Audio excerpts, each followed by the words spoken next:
In today's video, I'm going to teach you how to add border in Canva. Whether you want a clean outline around a graphic or a solid border around a photo, I'll walk you through the simplest ways to get it done and make it look polished. Start by opening your design in Canva.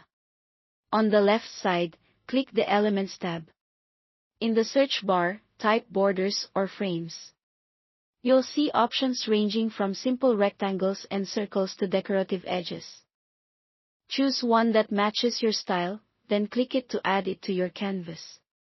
It will appear right on top of your design.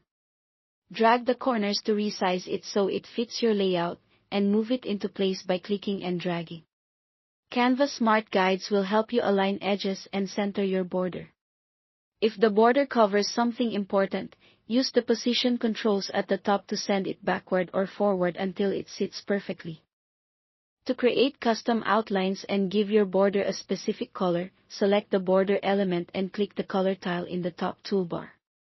Pick a brand color or try a contrasting shade to make your design pop.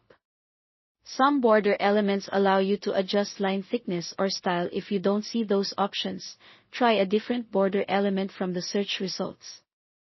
Once it looks right, consider locking the border from the toolbar so you don't accidentally move it while editing other parts of your design. Now, for photos, there's a quick way to add a clean, solid border without extra shapes. Click your photo to select it, then choose Edit Photo. In the editing panel, scroll to Shadows and select Glow. By default, Glow is soft and diffused, but we'll turn it into a crisp border. Click the settings icon on Glow to open its controls. Set blur to 0 so the edge becomes sharp. Set transparency to 100 so the border is fully solid. Next, click the color box and choose your border color. Finally, adjust size to control the border thickness. Smaller values for a subtle outline, larger values for a bold frame.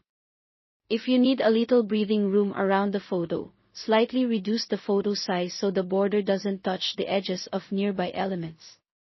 That's all there is to it. Thanks for watching.